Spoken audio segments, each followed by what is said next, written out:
Kia ora team, and welcome back to another episode of Sports and Other Stuff. I am Karl, and I'm very excited to welcome our guest in here today. He is a former NRL superstar who played with the Tigers, Sharks, and the Warriors. He amassed 174 NRL games over an 11-year career. Saw some super high highs and some pretty low lows too. He is, of course, the co-host of our rugby league podcast, The Advantage Line, and an all-round good bloke. Welcome, Blake Ayshford. Blake, how are you, man? Good, brother. Good. Thanks for the intro. Yeah, the lows and the highs, of course. And have I been promoted co-host now? You're always a co-host. Yeah. Oh, okay. I didn't know. Yeah, I'm happy with that. Well, panel member, co-host, whatever sounds better. Yeah. Oh, co-host. I feel like it's a promotion. Yeah. So yeah. Get the ego up a bit more. Be good. Welcome to 2022. Yeah. It was 174 games. Did you know that you had played 174 games? Yes, I have. I got a little thing up on my. When you retire, you get given a boot, a bronzed boot. Yes. It's got all your games and your points scored and tries, goals for people that were lucky to kick a goal, all on there underneath in a little plaque. So got that on it's probably one of the only trophies I have. And that's hanging up, not hanging up, sorry, it's sitting on the cabinet. So I do get to see that every now and then. The kids ask me, how come you didn't score too many tries? And I said, well, it's quite hard. You have to be playing outside some good players to score. So, yeah, man, I did know that I played 174. Oh, nice. Well, we're going to get into your career a little bit later. Before we do, bit of a catch up. I saw you managed to get to Karaka the other week. Oh, how was that? Do you have a good day on the punt? I actually did. I got to mingle with a couple of the elites, which was, it's always good to see how they live. We don't get to experience that every day. Usually you go and you're at a beer and wine only, on tap. But this had the mix, this had spirits, this had a bit of everything involved. The elites, I was actually had a couple of beers and started giving out tips, which is unusual for me because, as we'll probably dive into, I'm not the greatest punter, very reckless. But I had a great day, man. Thanks to the tab, because especially Fisky, helped me out there. And I've never been to the races on Karaka Millions races. I've been to the sales. Used to have a mate who's passed away now, but used to come over, and we used to go to the sales out at Karaka. So to actually go along and be at the races this time, to see the BGP almost pull down that stand, the far right, it was a sight to behold. It was good, mate. It was a great day. Yeah. What is the atmosphere like? Like, you could, for someone, like us down here in Wellington, we obviously didn't get to go, and you see it on TV, and like you say, it looks like that place is rocking. But I imagine on course, those guys are going absolutely nuts. Oh, mate, they had, I think from the get-go, I think they had rapid falls in the first from memory, I think, to win, and it come over the top and won when I think Tiptronic was heavy favourite. And the scenes up there, I don't know how many people they would have had or how many it holds up there. 800. They had 800. 800. Well, there wasn't I don't think you could fit 800 on that place where they were. They might have been inside, the rest of them, but there would have been at least 400 outside on the balcony, seated out there, and it was going psycho. We were at the other end, past the finish line. But I actually feared that. I thought it was going to collapse. I thought Ellerslie, it needs some work. It hasn't been done in a while. Ellerslie, I thought it was going to collapse. They were going, mate, they were erupting. And of course, there's only one Opie Possum. that chant was good and came ringing a couple of times during the day. Oh, that's good to hear. It's good to see too, especially on TV. They got lucky. Had it been a week later, it would have been a little bit more quiet. What about winding it back to the back end of last year, Melbourne Cup? How did you go? I assume you would have had a punt on Melbourne Cup. I hope you didn't follow your own tips from your beer pong video. Well, here's the thing, mate. I'm very superstitious in that way. So I did have something on them. And then the more I read into Bossy and as a kid, like we used to have Melbourne Cup. Mum used to go to work and do the old work draw and stuff, and we always used to win, whether we won or not. She came home, made us feel like winners, but her jockey was always bossy. So for me, being a reckless punter that I am, that's a sign. Bossy. I've hit him in the beer pong straight away. I've read up a bit about it. Overseas horse, bossy, Group 1 winner, sweet. So I've backed that. I've backed my trifecta, my first four. I've done it all. And then sitting at the pub, I actually backed two other horses, and one happened to be very elegant. So I got lucky in the end and made profit.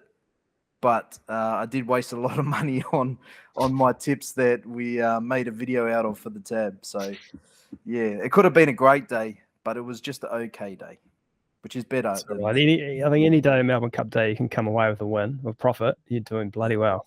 Yeah, I don't usually go too bad Melbourne Cup day, surprisingly. It's the every other race day between Melbourne Cup days is that that kills me. So yeah. So every day. Yeah, the whole year. Melbourne Cup Day, I seem to rise to the occasion for some reason. Had some great wins on Melbourne Cup days. Yeah, I've managed to hit the trifecta the last 2 years, which was very, very lucky. Yes. Yeah. What about coming up over summer? Anything you've sort of circled you're looking forward to having a punt on? Obviously the NRL starts back. I do love, since I've been here, I used to be a Waratahs fan, which isn't profitable. How's that going for you? Yeah. Well, let's just say they haven't had too much of my money, unless they're getting 40.5 start, which most of the time they are now, and not covering. So lose a bit on them. But, I've found a passion in the Blues over here, mate. The Auckland Blues, with old RTS coming over too. I think it's just reinforced that passion that I've got for Auckland Blues. So, I'll be interested to see how they go. Obviously, the NRL and UFC's a year-round thing. Obviously, I'm a massive Celtics fan. Not the best season, but I'm still looking forward to. I still have a dabble every now and then on them, on the NBA. And who can forget the Super Bowl, mate? NFL. I'm big American sports, so I just don't really get into the NHL, the ice hockey. So apart from that, it's almost the forgotten brother NHL, isn't it? It is, and I think you could make some good money on it, actually. But I just don't. I find to watch the more exciting sports and go for those little plays. But yeah, no, that'd probably be about it, mate. Obviously, horse racing. We just had the Millions in Brisbane, the Magic Millions Carnival. Obviously, the Karaka Millions over here. So it's Auckland, was it New Zealand Cup week coming up soon, is it? Or is Derby days and Cup week coming, yes. Yes. Derby's in March. I don't want to put my career on the line here. Yeah. So I'll say, yep, that's coming. Yeah, but it's coming. But like I said, I don't really have a pinpoint thing. I love sports in general. So every type of sports, even golf here and there, mate. I don't tend to watch too much of it, but the PGAs, the big events, the majors, they get me drawn in. Always for a first round leader and top 10 finish or something like that. Yeah, top Australian, top European. There's always money to be won somewhere, isn't there? Very nice. Cup week, 5th and 13th of March. Oh, beauty. There you go. It is coming. Month away. What was the last thing you had a punt on? What day is it today? This is what are we? It's Thursday the 3rd of February. Probably today. Yeah, I had a little dabble on the NBA. Nice. Yeah, I got the old NBA fantasy, the NFL fantasy. I had a big play on the weekend on a little two-legger in the NFL. I had Cooper Kupp to score a touchdown and the Rams to win, and they did do that to make the Super Bowl. And I had Travis Kelce to score a touchdown and Chiefs to win, which, sort of, that's a story of my punting career. But, yeah, hey, happens to the best of us, isn't it? What's the old thing? Tips, not slips? Yeah. And don't Yeah. want to see those empty slips. What's you've said you like punting on everything basically. What's your favorite sport to punt on? My favorite sport's probably NFL. I got like a couple of systems where I like to go through, and I'll do a dollar multi that'll pay me 30K if it gets up. So it's just a shot in the dark, and I go on every game. And then I have a more calculated one where I put a bit more money on, and I've got like the rushing overs and unders. And then I'll have an even bigger one where it's just head to head, but only a couple games, just to sort of cover myself. So um, that's what I love going on. It's very hard at the moment, isn't it? Because I don't mind the NBA, but you just don't know who's in and out. Yeah, So it's with COVID, impossible. with COVID at the moment, like I've got about 4 or 5 apps where they tell me this player's playing and he's not playing, and then they'll come out and play, and it's very annoying. But I suppose you would be getting hit up a lot, the tab from a lot of punters. Yeah, there's people love betting on the NBA, and they Yeah, just say it's very difficult to pick at the moment. yeah. So What I have been doing though, just a little dollar or $2 here and there, it's because they're getting me the American, like all those big sites over there. I think even the Tab's done a couple, like 50 cent bet of first basket scorer in the NBA, and they're winning like 30, 40K. So I chuck 50 cents on it, hoping the Jag, just to get rich quick scheme, mate. Trying to get it, it's not happening, and I get heartbroken. Sometimes I see just 7 red crosses, 6 red crosses, but hey, doesn't stop me putting 50 cents on the next day. yeah, I like it. I like it. And of course, as we touched on, you're coming back for another season of the Advantage Line. The NRL starts in a couple of weeks. We'll be starting the Advantage Line next week. You ready? We'll prep for that. I am, mate. I just had a quick look at the squads over the weekend. I was on a podcast last week and sort of got asked about who's going to win it, and who's going to come last. And I was sort of on the spot, hadn't to look at anything. And first to memory, I said, "Oh, Dragons going to win the comp because I know they've recruited well." And I was like, then I've looked over the teams and I've gone, "Oh, there goes the credibility." Oh, so I think on our website we've got Dragons favourites for the spoon. I know. I did see. I don't think they'll get the spoon. I really don't. I have them having a much better year than what they have. I think they recruited well. I think they recruited real well, actually. So I think I did my ladder, my old, where I think, but this is just based on the squads. So this isn't based on any games or who they're playing or anything. This is just but purely based on the squads, who I think will be in the starting lineup and where I have them. And I think I had the Dragons just missing the 8, maybe 10th or 11th. So it's just purely on the squads. Yeah. Yeah. Oh, we'll get more into that later. Futures betting, we'll have a deep dive into the NRL and a few other sports. But I guess a good place to start is, I know you've been involved with sort of horse racing and ownership in the past and even now. Yep. I guess how did you get into owning? You've owned a couple of horses? Yeah, just the 2. Yeah. So how did you get into it? So obviously, rugby league. It's sort of how I started punting. And just from that, obviously, love the game, love the race game. Wanted to own a horse. You see all the owners and stuff on TV, and you hear the stories. Oh, they only paid 30K, and look at it now, winning a Group 1 and stuff like that. So, Chrissy Lawrence, big horseman. He probably still got a couple that we're unsure of. I haven't spoke to him in a while, but I know he's always got a couple of horses floating around, and he sort of got us into a horse called Zalating or Zalating, however you would like to say it. Wasn't the best, but it was good. We had a bit of fun with we owned it with about 6 or 7 us Tigers boys. The start of the career looked very promising, very, very promising. And yeah, after that, sort of took a dive, but it was fun while it lasted, mate. Those first, they won a couple. I think the first maybe 10 races, it had won a couple of races, and we were pumped. So how good's this? And like I said, it took a dive, but it's good. Like, you rock up to training. Oh, the horse is on today, halfway through gym. The boys over there, we've got the phone up. Go, you good thing. And, and some of the wins actually paid quite a bit, which was good as well when the boys had the money on. I've got the prices of its 3 wins here. Yep. Do you want to have a guess? Was one were they all double digits? I've got one of them at double digits, and the other 2 were close. Yeah, $111 or a bit more. So I've got first one was 7, paying 7s. Yep. Second one's 21s.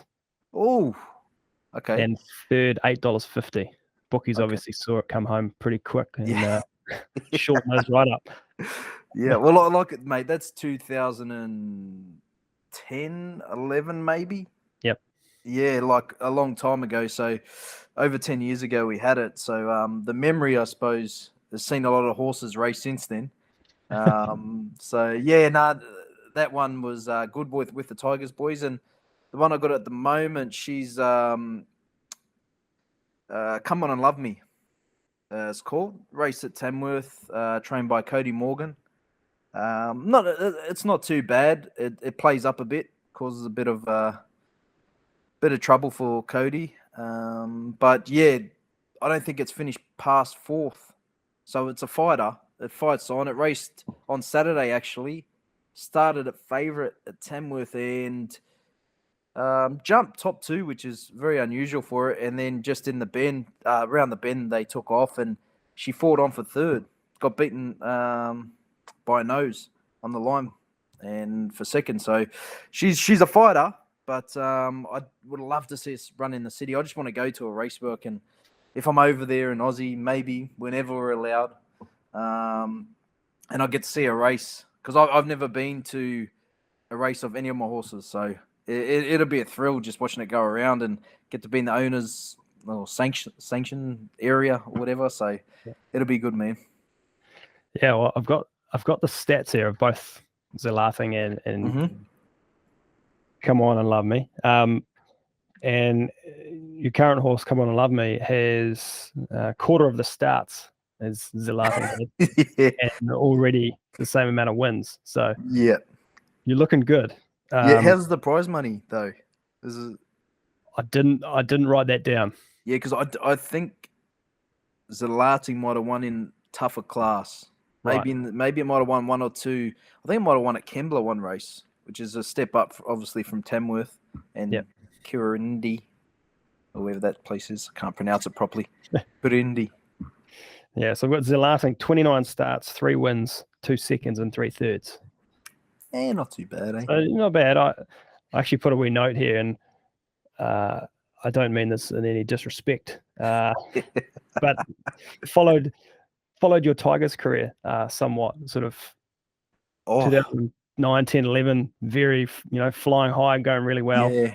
And then sort of 2012, 13 started to slow down a little bit. Yeah, that is very disrespectful. And all the Tigers boys watching it will be disrespected. But hey, I said your Tigers career. I'm sorry. Yeah. My Tigers career. Actually, nah. You actually, I can't be angry at facts, can I? It was more not your career as such, but more the results during those seasons you were there. Yeah. Well, maybe my career as well, because I think Saladin got sold. I think a couple of clubs wish they sold me a lot of times. A couple of other clubs. So just like Come On and Love Me, we'll keep you around, and you've got a long career in the Advantage line for sure. Well, like I said, I've gone up co-host. So Advantage line, I'm starting to go the way Come On and Love Me is. Couple of wins. Be tapping Paul on the shoulder for number 1 host shortly. Yeah, but the way he gives that intro, I just can't. I don't think I can give an intro as good as him. It's amazing. Oh, that's cool. Any sort of plans looking, any horses or runners here in New Zealand? Or we just sort of see how we go with Come On and Love Me and sort of ride that wave? I would love to be honest. Yeah, it's definitely a space that I wanted to learn more about, because I don't as much as I love punting on horses and the rest, the lead up work and everything involved with it, I don't know too much about. So, pardon me. So it'd be amazing if I could, find my way into a horse, and it actually does some good over here. But you always see the good horses over here usually go to Australia anyway. But that'll be good. I said Russell Packer's moved closer to me now, and he's got a horse out of Tavachi, I think it is, which is could be going to the sales. When's Karaka sales? Because usually they're on when the races are, but now they've been pushed back, I believe. So it could be in around Cup Week as well, maybe. I'm not too sure. So they got horse out of Tavachi going to the sale. So something like that would be cool, getting in with them and just getting in with mates. I think we got a little punters club in Papamoor that I started, mainly just for boys' trips and things, but chuck in 20 a week and have a little dabble at the end. That could be something we look into as well. So anyone listening, horse owners, you got a good thing, send it my way. Preferably cheap would be good too. I like that. Good sale pitch. Yeah, very nice. If I had a horse, I'd give it to you. Yeah, sweet. So, cheap as well, obviously. Yeah, cheap. Yeah, of course. Alrighty. Let's get into your career a little bit more before we sort of circle back to some punting. I've got a lot of notes here about your career, Blake. I did a lot of research. Good man. And by the looks of things, you were always sort of destined to play first grade footy. No? No, I don't believe so, but I'm interested to hear. Well, I guess the research starts. I don't have your sort of younger days, but you went to a pretty successful school in Endeavour Sports High School, and you guys won. Is it the Alive? Alive. Yep. Yeah. 3 years in a row. Were you involved in all three of those? I played the semi-final of the first year, but I was still 16. And it's the older boys won that one, and I was 18th man, but then obviously got to play the last two, which was cool. Yeah, nice. You had a pretty stacked team. Who in the team was went on to become big name NRL players? It wasn't too stacked, to be honest. We had Chase Stanley, who obviously represented the All Golds New Zealand and played for New Zealand. Played many first grade games. Daniel Fapuli played one first grade game. Anthony Charrington, who played when he was younger, and then I think he came back a couple of years ago, had the longest time out in between NRL stints. Yep. And came back with Souths. And that was really about it, mate. I might be forgetting someone, but I don't think so. And it's funny because the team we played and us, that's why I said, I'm not really destined to be in the NRL, because I did sort of get lucky, but we can get to that. But like the two schools, we played Keebra 2 years in a row. And I think we might have had maybe out of those 2 years, maybe one or two Australian schoolboys.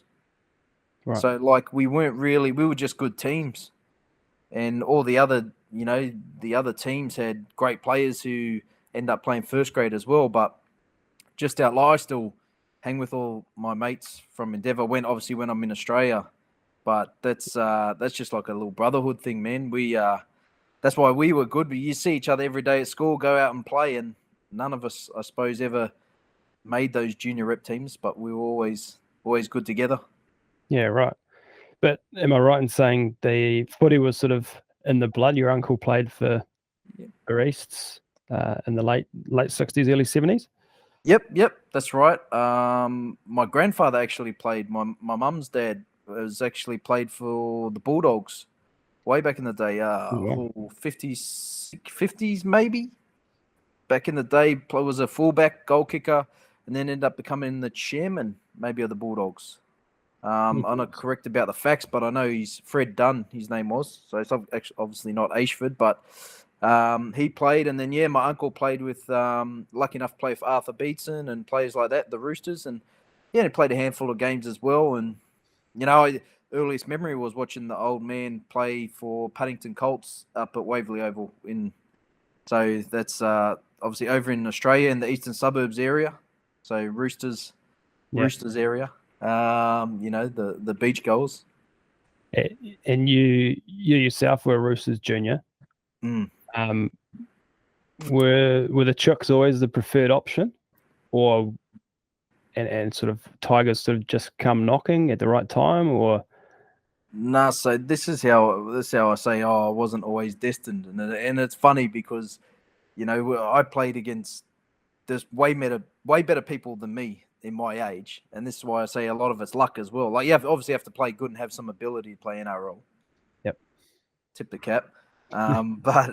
But mate, I got lucky as well. So like Roosters juniors, and then I didn't have a manager or anything. No rep teams. Aussie schoolboys obviously played for the Roosters rep team, but to make that Roosters rep team, you've got to make there's only 2 Roosters junior clubs, so it's the easiest junior rep team to make out of the whole NRL team.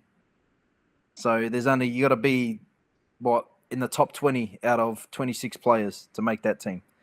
So I was lucky, fingers crossed, lucky enough to make that Roosters team. But then going up, when I'd come off contract, I'd just finished school, and Ricky, I had 4 interviews. So this was determined what club I'd continue my career with. I had the Roosters. I went and seen Ricky Stewart, and he's like, "Oh, I love what you do. Never seen me play. I'd love what you do. I don't know too much about you, but I'd love to keep you at the club and train once a week with first grade." And I said, "Oh, okay, that's cool." Met him at Wenny Park. That's where the Roosters used to train, Greyhound track. So that was cool. Then met Steve Folkes. Met Steve Folkes, and he said, "Oh, I'll give you 2 days a week with the first grade," and but the cash wasn't really there. And I went and met Nathan Brown, the now Warriors coach. Met him at the Chloe Hotel. So obviously the Dragons first grade he was coaching at the time, and they'd had a good win, so they were celebrating on a Sunday arvo. Wasn't quite 18 yet, so I had to take the mum down to get me into the pub. He'd had maybe, this is just guessing, 5 to 6 beers when we spoke. So my so-called initiation in the first grade, there's all Mark Gasnier and all these players around there, and he's trying to tell me, come to Wollongong, obviously Brownie's changed now. Times have changed. You can't do that anymore. Yeah. And then I never spoke to Sheensy. But the word was Sheen. So we were the Keebra Park were tied up with the Tigers. So he'd come and watch Keebra Park play. And our final was the game before the Tigers beat the Dragons in the semi-final, 2005. So he'd watch me then, and then watch me the next year when we beat Keebra as well, when he was there to watch Keebra. And I was lucky enough to get a contract out of them, and I just thought, well, they won the comp in 2005. They got young players. I looked at the centres in all the teams, and the Tigers, Paul Fatawira was getting older and moving on. Dean Collis and Chris Lawrence were young, but maybe I could push in there. And I actually wasn't a centre at the time. I was a lock 5'8". So I signed as a 5'8" lock. So like I said, man, I was never destined for anything. A bit of luck and I guess a lot of work. But yeah, the Roosters aren't don't really pick their juniors. They love to buy in. Yeah, I'll leave it there. Couple of things come out of that for me. Obviously, signing as a 5'8" for the Tigers, you're already up against it. One of the greatest 5'8" who have ever played the game, running around in the number 6 jersey there. Yep. And also the Dragons, you must have been looking at, as you say, Gasnier and Cooper, thinking, "Am I really going to get a crack here?" That was my thought. Like, it wasn't so much the 6-old Benji. I was like, "Oh, this would be cool if I got to play with Benji." Yeah. And at the time, I was more of a 6'13", but I could play sort of anywhere. My body shape was, I was tall, but I wasn't overly big. I had somewhat pace, which sort of died down as the career. Sort of like the Zalarding career, sort of died down. But when I went there, they had me at 6. I actually played funnily enough, I don't know if anyone ever knew, I played 6 games of NRL at 5'8". So, I did have a stint. I didn't win any games at 5'8", but there were some close matches, and some weren't all my fault that we lost. Okay, but and a couple, Benji was out when I had to play, so there's some hard boots to fill. But no, I went over there, man, and it was just a great bunch of people because everyone was so young, and you had a coach who was way ahead of the time, way ahead of the time. Yeah. Just winding it back a little bit, you represented New South Wales under 17s and 19s? No, I represented under 19s, but I didn't play. I was 18th man. This goes on to my, not rep career, not destined. Nearly there. Yep. Junior Kangaroos, 2007? Yes, and the funny story about that was I wasn't supposed to be in that team either. Yeah. So I got the late call up. So Israel Folau was supposed to be in the Junior Kangaroos team. Yeah. And someone pulled out of the actual Kangaroos team, the Open. So he got pulled in. So there was an empty spot. So I got the chance to go, and I had to have major surgery. So it was over. I hadn't played NRL yet, but for me, as you spoke about, I had not represented anything. So I got the ultimatum: you can have the surgery and be back by ready for the start of preseason, or you can go on a Kangaroos tour. Well, I've never been on a tour. I've never represented.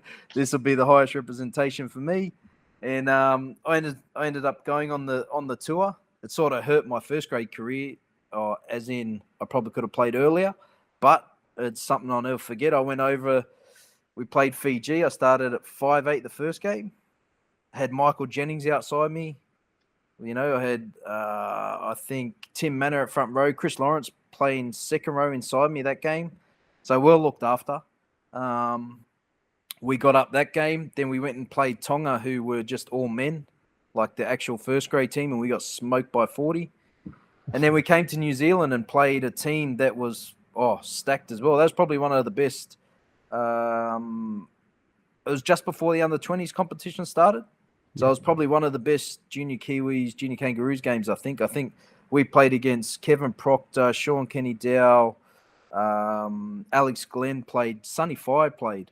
I got bad memories about Sonny Fire running over me. But it was good for me in the sense that I came in, chose that, and then got to play all 3 games from number 20. So I'm sort of happy that I made the decision, and I've always got that memory. Yeah, very nice. Yeah. Sorry? No, I was just saying, but once again, I wasn't supposed to be there. Thanks, Izzy, or whoever pulled out. Got to take your opportunities when they come, mate. Sure, buddy. Yep. And then 2008, the inaugural under-20 season. Tigers finished 9th on 30 points. 9th, eh? Seems a spot well known to the Tigers.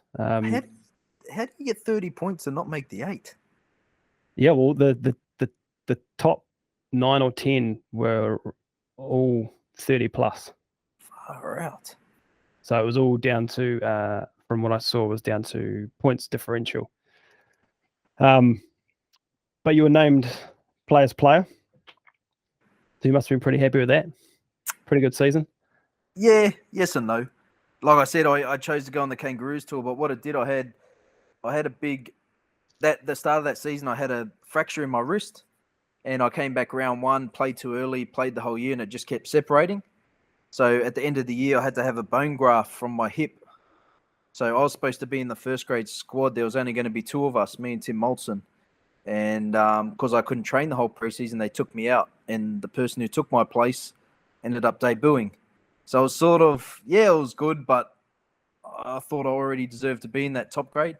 Yeah. So it sort of, I suppose it was bittersweet. But it was good, the Tiger function at the end of the year was awesome. The big luncheon, beers on the table, get to get up, get an award. It was good, man. I suppose I stayed sober. I sort of had an inkling I was a chance.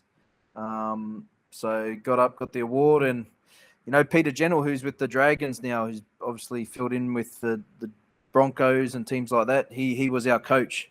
So it was a different year. We had a lot of players playing first grade and come back, or play Premier League and not play with us. So it was fun though. That 20s is probably the hardest year I think of the 20s. Going back from memory, the first year everyone wanted to see how it was going to be, and I think you look at that grand final, the Broncos and the Raiders. There was probably both teams would have had 8 or 9 first graders end up playing first grade, and I think the Panthers had about 11 or 12 throughout the year that played first grade. So tough season, but yeah, to get the award was good, man. And your mate Ben Matalino was the first graduate, was he? NYC graduate to play NRL, I think. Was he? I think he was, yeah. Oh, I have to bring that up with him. Yeah. Oh, fair enough. Yeah, I know he debuted that year, but Yeah. like I said, there was a lot of people that debuted. But that's a nice little stat, nice little trivia. It was a hell of a competition to watch. It was just end to end footy essentially. It was like watching the NBA All-Star game. There wasn't a lot of defense. No, there wasn't, man. But I suppose as young kids, it's just who can score the most, isn't it? Yeah. Nothing about these. If you score 40, we'll score 50. Exactly. We played in a couple of those. You didn't have to wait long until you did get a debut, though. I've got round 11, 2009, against the Broncos. Yep. What do you remember from that week? Remember quite a lot, actually. Getting told, and I didn't get my hopes up because after my first year out of school, my first year with the Tigers, I was named 18th man, and I was getting messages everywhere. Oh, 18th man, this is awesome. You're going to play, because it used to come out in the paper over there, and they'd have 17, 18. They might still do it in Aussie, the Daily Telegraph. You'd see it in the paper, and I got that buzz back then. So then when I got named, I sort of kept it low down. But what helped was Johnny Skandalis' comeback game. So he'd been retired he left to go to England and then retired, was out for a year. We were struggling, the Tigers. And Johnny put his hand up to come back, and it was the same week I debuted, sorry. So it was good. All the attention was on Scando, the old fella coming back, not too much about me. And also got to try that game. And I got hooked after scoring the try, which is the first. A lot of people probably heard the story before, but got the try, got up, celebrated, got us in front. I'm a big hugger, was hugging the boys, pointing to Ziggy, Dane Laurie, who passed me the ball, and then running back, camera in my face, didn't know what to do, like Ricky Bobby. Hands were going up, wasn't too sure. I didn't know what to do in front of the camera. So what you always do, just look away, pretend, and then you start talking to the boys like what's going to happen next play. Like when we kick off, we're going this way. You're a centre. You got no say, just, But that's what was happening, and then got tap on the shoulder, you're off. So, and we got beat. So, mate, I remember a lot about that. I remember a lot about that week and that game. Ricky Bobby, that's got me. Not first, you're last, mate. You're last. Oh, not. Do you remember where you guys finished that season? Yes, could have been 9th or 10th. It was 9th. 9th, because when I'm not going to say this is me, because Scando came back as well. But no, we went on a little bit of a run, which was good for my confidence. I'd come into first grade and we started winning, and it was that year where Jared Hayne had that amazing year. Yeah. And I remember this was my first big match in the NRL.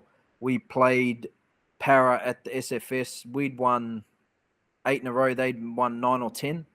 And whoever won was sort of going to finish 8th. And Hayne put on another masterclass. Like, we were close. That was the Benji flick pass game. We lost Taniela Tuiaki, which, hurts any team, the big beast. The Benji flick pass game. Then Hayne chip and chase, bounce his way, scores. That was my first big game, my first major loss, because then obviously we're out of the semis. But being in the first season, we went on a run, and like he said, finished 9th. But hey, it was some good to come in the next couple of years. Yeah, and another award for you named Rookie of the Year. I I don't think there was any other rookies. I'm pretty. Hey, there might have been one or two that played maybe 2 games. I think I got it because I played the most games. That could be. I'll take it. Take these opportunities when they come. It's what we spoke about. I think this could be a theme of this podcast. Take the opportunities when they come. Yeah. So, once again, another award that I'm happy about. I don't know where it is, but wish it could be sitting on that bench with my bronzed boot.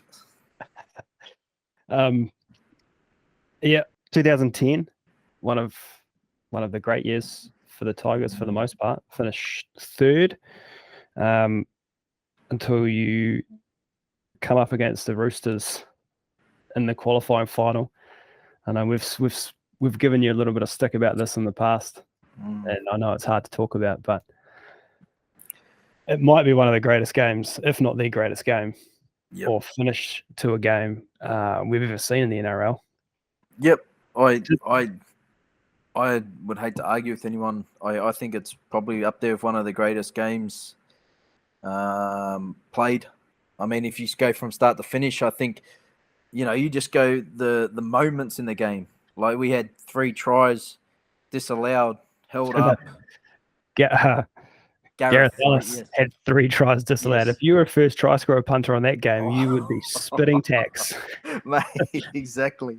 Imagine that. But that's what I mean. Like I remember Chrissy Lawrence was out. I'd switched to the left to mark up Sean Kenny-Dow. Mate, I probably had one of my best games in the NRL in that game. I'd got that intercept try. My defense, which wasn't there for most of my career, was actually on point that night. I was just playing some good footy, and our team was playing good footy. And to get that lead, and then sort of a theme over that next 2 years, we'd get a lead and sort of drop it. But I still think that the game should have been finished when Simon Dwyer hit Hargraves. Hargraves knocked it on. We picked it up and ran. I thought that was play on, but they called a scrum. And still then, we should have got the scrum and picked it up and died with the ball and won the game. We would have had an easier path to the grand final, as I thought we were one of the 2 top teams of the year, us and the Dragons. But yeah, mate, it doesn't get any easier. As it's hard to watch. I can sort of watch until half time. The 3 disallowed tries, the punch up, yeah. I even to make it even worse, I thought I knew we were gone. I think I moved to 5'8" at the end of the game because Benji got injured in the second extra time. So my strike rate, as we know, I've said before, 0-6. I think that might have been the last straw. 0-6. Yeah. I've got 4 disallowed tries here. I think you got held up too. Yes, I did. And then you obviously gave Lottie the first try in the corner. That was one of my faults, I think, because I was used to playing on the right side, so I always used to carry with the right and put it down. And that time I'd got on the outside, got tackled, and went to put it down with the right instead of the left. And the count, Minicello, sort of got me. So, yeah, that's my... See, now you got me thinking that if I scored that, we win the game. I'm sorry. I'm sorry. Yeah, plenty of, as you say, of moments in that game that drop goal, intercept. Oh, yeah. It's all, yeah. We'll move on. You guys bowed out. You lost to the Dragons to miss out on the grand final. I went to that grand final, the Dragons versus Roosters. Yep.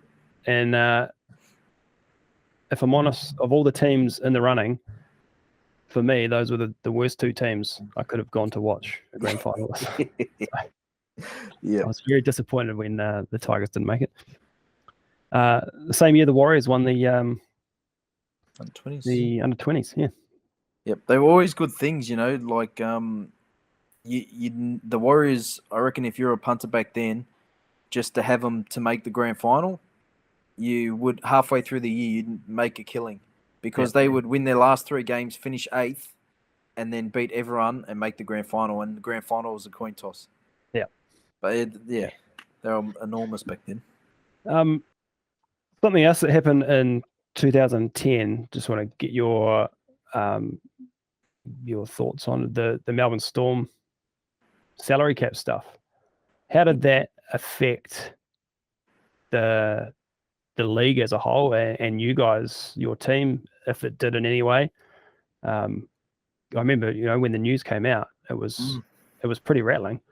Yeah, now bringing it up, I remember a game at Leichhardt we played them, but like that, you still had fear against them. Like I still remember running out against them and Inglis against the other side, and you know Cameron Smith, all those players are still playing, and you're still trying to get points to further your position on the ladder. So it's still, and they weren't giving up. But credit to them, they knew their season was over. I would have hated to go on training every day, for the year, and just knowing that there's no reward at the end. But credit to them, man. They turned up and they were still a scary team to play. And it sort of helped, I think, with confidence, knowing they're not there at that time of the year when they always used to win. So, like I say, I still thought we should have won a comp 2010 or 11. So maybe 2010 might have been a bit harder. But the way it went, I mean, I don't think blame the players. I can't blame the players. No. Because if you get money put in front of you, how do you know what the next person's on? You're signing it. You're happy. You give me this much money. You give me $500K and a boat. Okay, I'll take that. I'll sign.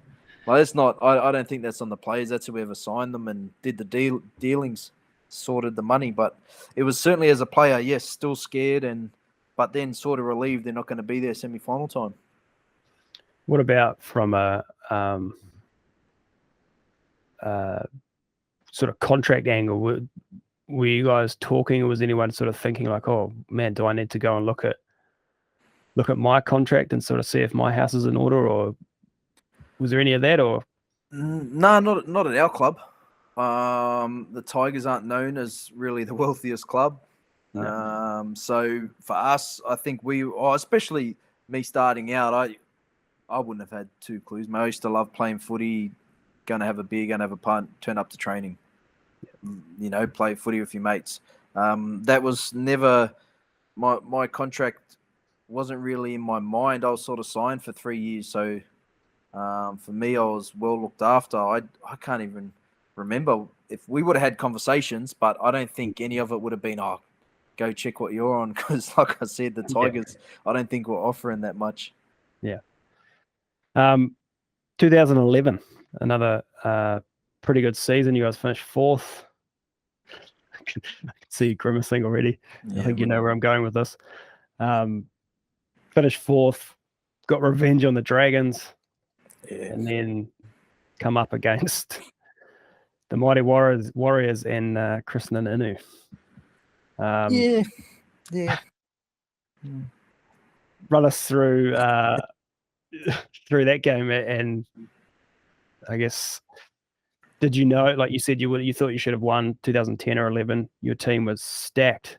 Did you kind of know that it was going to be different after that, or things were changing and that was kind of the last opportunity, or was it a bit different? At the time, I didn't. After 2010 loss, that's probably the first time that Dragons loss was in front of 75,000, and that I broke down after the game. I cried. Royce Simmons came up to me and had a good yarn to me, and man, I love Royce Simmons. We had the best coaching staff then, and Royce picked me up, said we're going to be back, and just the confidence you got from him, who'd been there, done that, lost one, and then come back the next year with the Panthers and won. It's Royce Simmons telling me this. I'm in front of Royce Simmons, one of the toughest blokes ever. I'm sitting there crying. And to come back that next year, 2011, I thought we were so much more better. And we never had the best superstars. We did have Benji and Robbie, Gareth Ellis. So we had stars. But you look at other stacked teams who their whole backline, we just had solid players that were, in those key positions. I think we had a well-rounded team. It goes back to my school days. We never had any players represent, but we were just good mates, and we're just a good team. We'd go out after games and stuff together. We play Monday, we go out Tuesday. We play Sunday, we go out there'd at least be 10, 12 of us. And to see that broken up after 2011, I thought, man, we've done this 2010, 11, like third time lucky, like just give us another shot.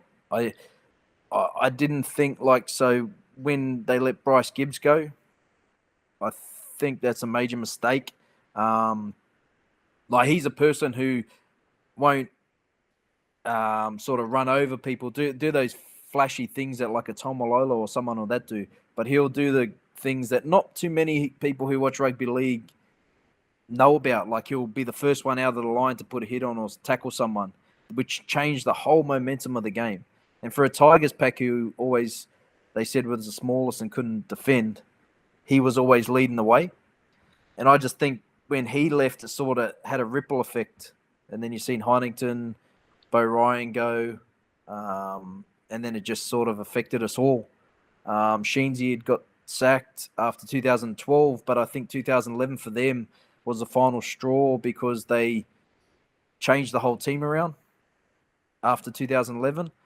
And I still think, everyone, I'll argue for anyone in New Zealand that wasn't a try, but, it is what it is. You have to walk off, and, I can't complain about it now, even though I still do. I'll get into arguments at the pub with all my mates because they'll bring it up, just be idiots, just trying to get me wound up. But, like we said, Ben Madaleno and that are here. He played in the game.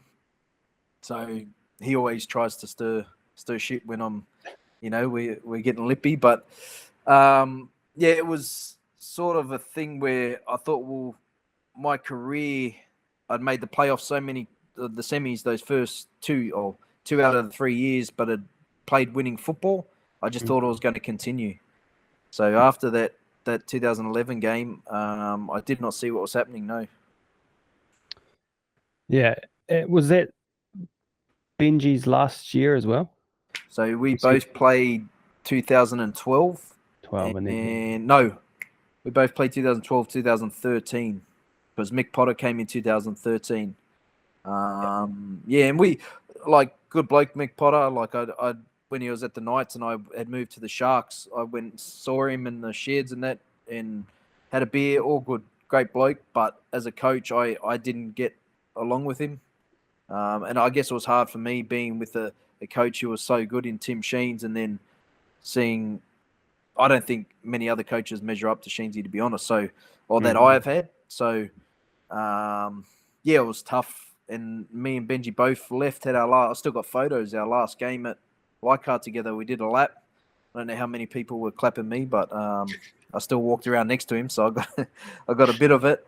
I had my boy with me, my eldest. So that's, it's a memory I always hold because I love Leichhardt Oval, and our last year was 2013, and I went to the Sharks. He went to the Blues. Yeah. Yeah. On the Sharks, won't dwell on it too much. I know you Thanks, mate. Yeah. But I did see something that you may have been warned not to go there, just with sort of what was coming, the Asada stuff. Can you talk us through that? Yep. So I had a great manager at the time who I was going through a bit of trouble at the time. I'd sort of thought, my manager wasn't working for the best interest of me, but that was just me being young and stupid. And looking back now, I realised he was actually probably he still is one of the best managers out there. But he warned me. He said, "Don't go to the Sharks because the salary cap. Oh, sorry, not salary cap. The Asada thing's going to come down." And me being young, I was like, "Well, it's been I'm pretty sure it was 2 years already, or a year and a half." Since the saga had broken. I go, if it hasn't come out, why would it come out now that I go there? So I was like, I'm going to go. I had Bo Ryan, Chris Heinington, Bryce Gibbs there. Andrew Fafita had gone. So I was like, oh, this is like a homecoming, we're going to make it. They just made the semis. This is going to be awesome. And then, boom. Got there, played the trial games, and then it came crashing down.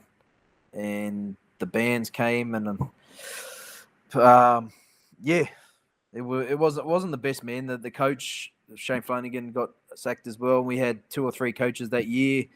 My form sort of dipped. I mean, I was looking for somewhere to improve, whereas I think I did when I came to the Warriors. But they're sort of in and out, and we're playing, a New South Wales Cup team against a first grade team every week, and it was sort of hard. We had players not there mentally. Like even myself, I wasn't there completely, man, because I was too worried about other stuff. Yeah. Which, sort of took a dive, and then obviously my career sort of flatlined for a bit, and sort of hurts the pockets as well.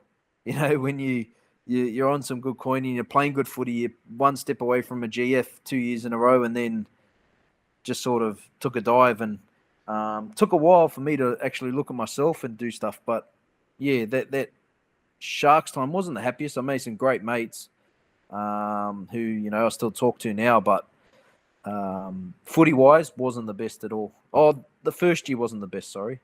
The second year I got back and earned my starting spot back, and then got injured and did my back, and that sort of plagued me for my career. But it was it was a weird one, that injury. It was very weird. With at the Sharks, what was it like going and playing, the different venues? Were the crowds giving it to you, and did that affect the team a bit? And I guess, and you too, like you weren't involved in any of that. Yeah. You just, catching the tail end, well, the debris, essentially. But I imagine fans that didn't know probably would have lumped you in the same category. Yeah. I suppose, I can't speak for everyone on there, all the players, but myself, it's sort of, you did cop a bit. I suppose I was lucky in a sense that I got dropped about round 14 or 15. I was sort of happy because when you play first grade, there's a lot of pressure that comes with it. And sort of getting dropped, I sort of found love for footy again, in a sense, playing reserve grade, because there's pressure, but not as much as first grade. There's maybe 1,000, 2,000 people at the game.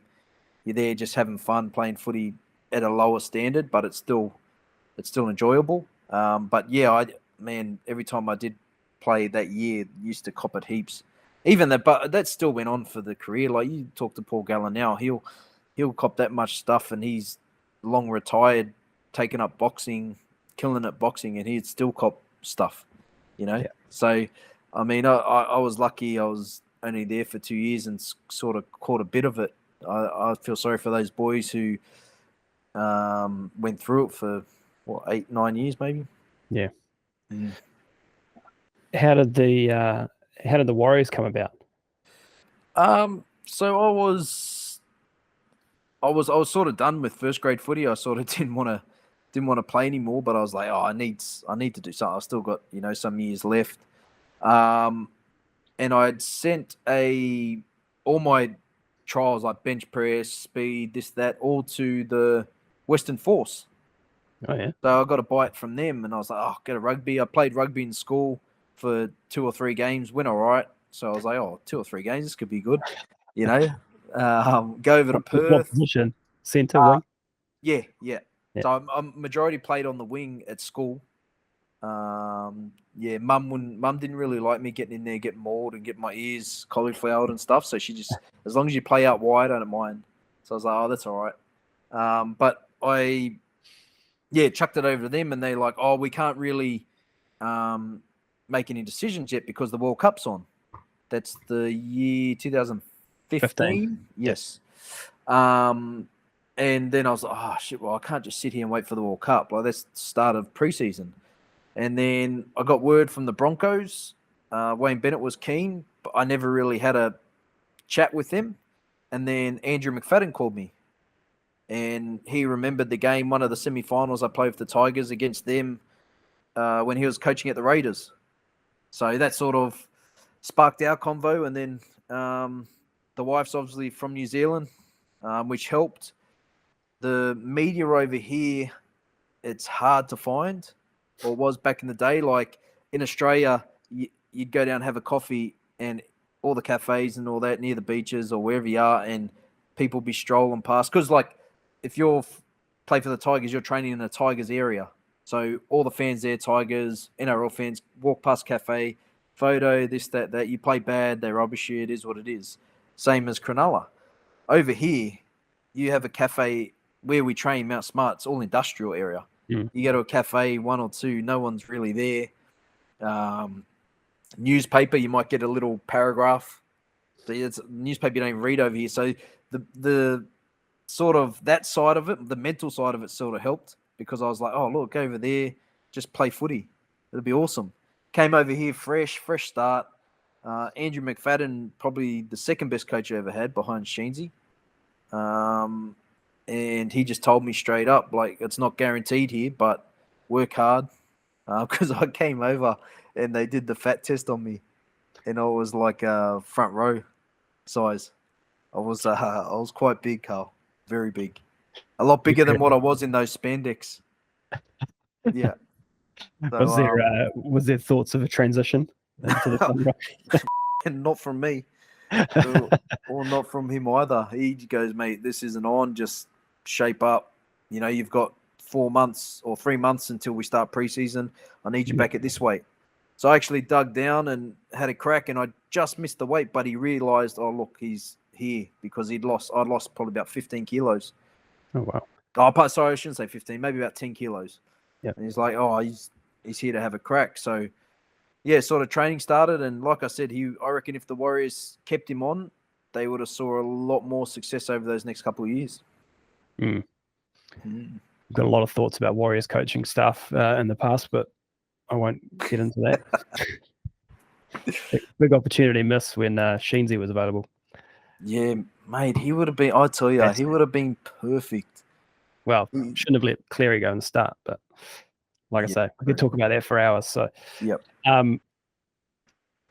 I've got we've said you didn't play a lot of rep footy, if any, but there's a story that I've heard, and I've asked you about this offline before, and I wonder if you could tell this to our listeners that involves you in Vegas and a phone call from Sheensy, nearly making the green and golds. Yeah. So it was, what year was it? 2010 or 11. I can't remember the year, but because I went to Vegas twice, 2010, 2011. So those times are a bit hazy. But I got off the phone. All the boys were quiet. Oh, Sheensy's ringing me, boys. It's really quiet. So we turned the music off. We're in the hotel room just before we head out. And Sheensy calls me and goes, oh, look, I know you're in Vegas. We've had a couple of people pull out. I think there was something like a record number. I can't remember. Like, I know Jennings had pulled out, maybe Israel Folau, Chamber. There was a ton load. Cooper, all these players had pulled out. And then he goes, Morris is iffy at the moment, Josh Morris. If he pulls out, I'm going to call you in. So, which meant flying from Vegas to England or flying home, then flying to England. So I was there dancing blind. But I'm like, how good I'm almost made the Aussie team. Okay, yep. So can you, and he goes, oh, I know you're in Vegas, but just can you, in the morning or in the Arvo, just go for a jog around? Just stay fit. I'm like, yeah, mate, no, 100%. And I told the boys, I hung up the phone, like this smile like this, like chuffed as. I'm like, this is amazing. I hadn't even made the Aussie team, but to be like an injury away, not that I wished injury on anyone. I don't wish that upon any player because I've been there myself, but to get, the call like, mate, you're almost there. But then the fact that to know I'm in Vegas and to think that I was going to go for a run and I'd put the phone down. I go, I've almost made the Aussie team. Yeah, let's go, boys. Woo! And then boom, passed another beer, started back dancing. Off we went to town. And that's probably why I didn't make many rep teams, because I enjoyed myself too much. Not that they didn't. I wasn't the true professional, but yes, almost getting called to play for Australia in Vegas is a highlight of my career. That's a great story and a great segue, because my next question was, what is your career highlight? Now, you've played 104 matches for the Tigers, 20 for the Sharks, 50 for the Warriors. What's the career highlight for Blake Ayshford? Ooh, wow. This first grade career could be anything. Yeah, I don't. anything.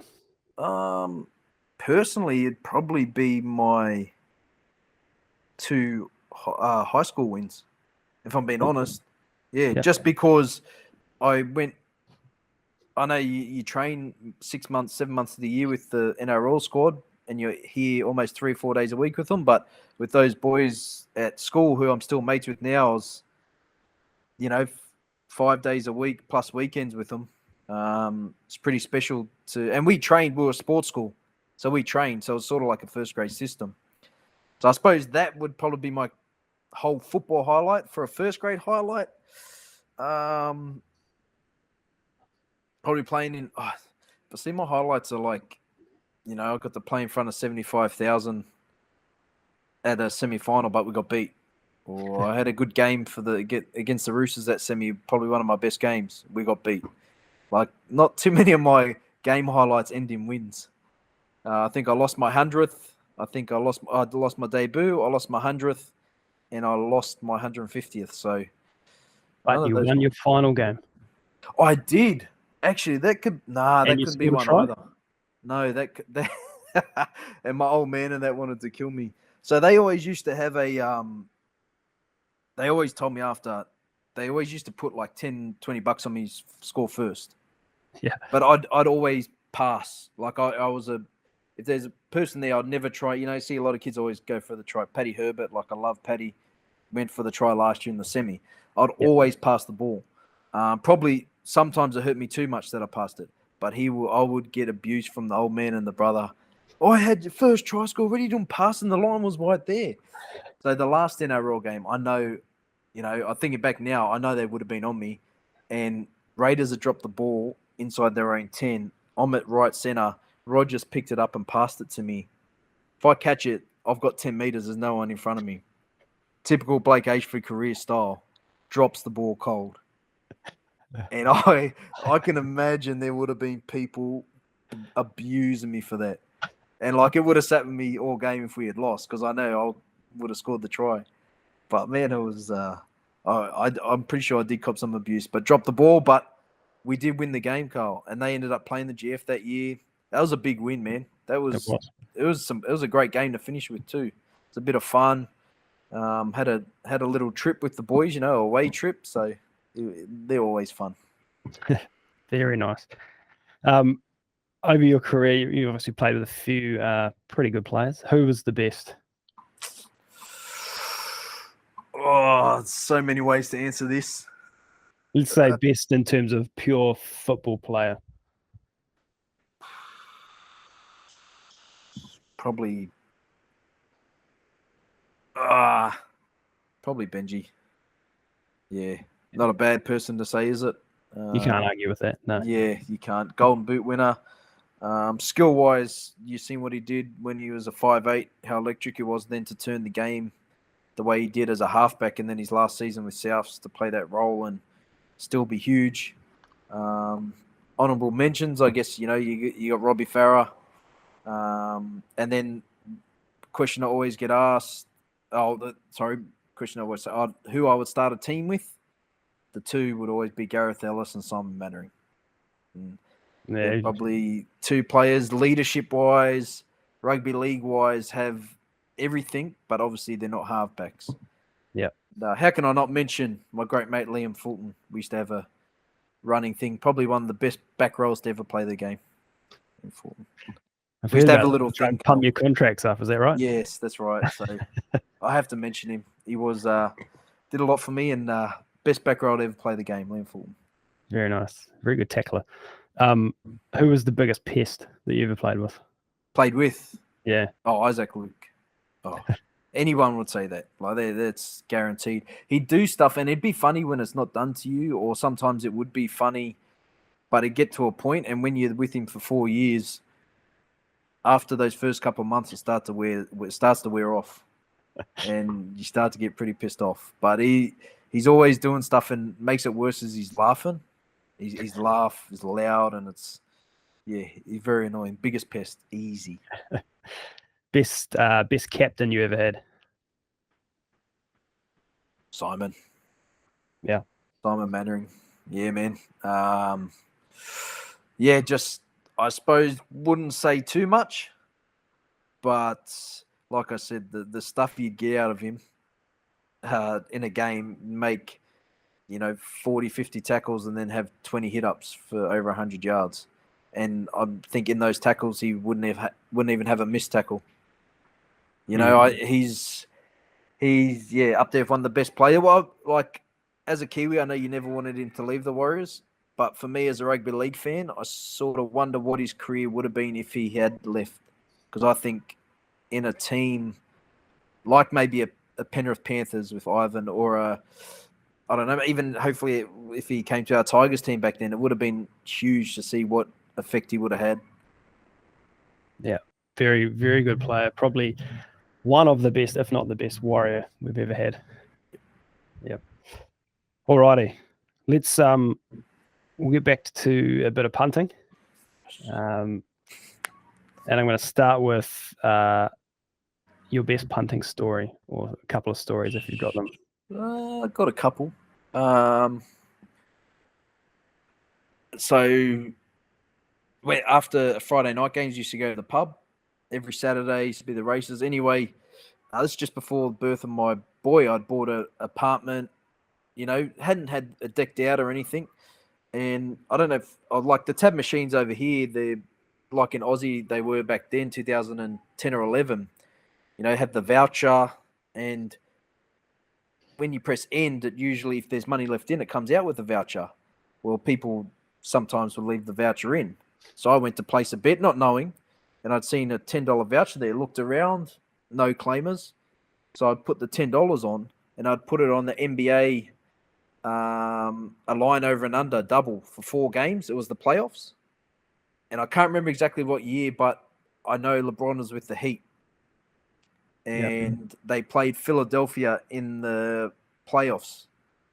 And I think Philly upset them. But so what I did, though, I went complete opposite. And this is what I say how bad I am at punting. Because if I had done what I thought would have happened, I would have lost. So I went with the rough options and did like Philly to beat, I think, Miami, which would have been paying a line over and under. So they would have got a bit of a start. But I did the 4 games, ended up checking the ticket the next day to find out who won. And I had won $8,500. Wow.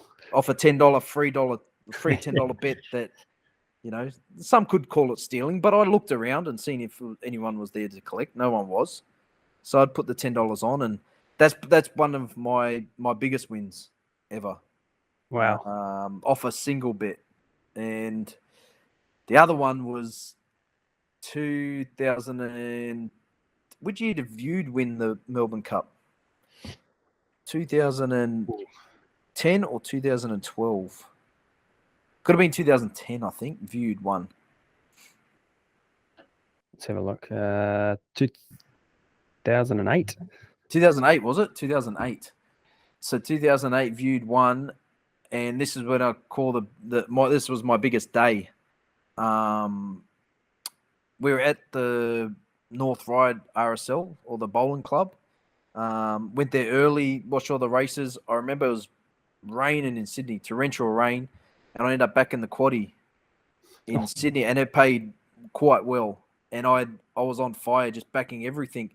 And I ended up collecting, I think, 10K out of like roughly 10K, give or take a few. And I remember, because we started on these pink raspberry drinks after the races had finished, and as you do, you go bet on the greyhounds, and we were cleaned up at the greyhounds, and we were in such a state that they ended up saying, well, 1, we'd taken most of the money out of the till from the win, and 2, we were getting very rowdy as the dogs are winning, so we got the boot. But that was my second biggest day. The Sydney quaddie, and that's why I say Melbourne Cups. I love Melbourne Cup Day for me. Always try and jag a quaddie or 2, and that's probably my biggest day win, 10K.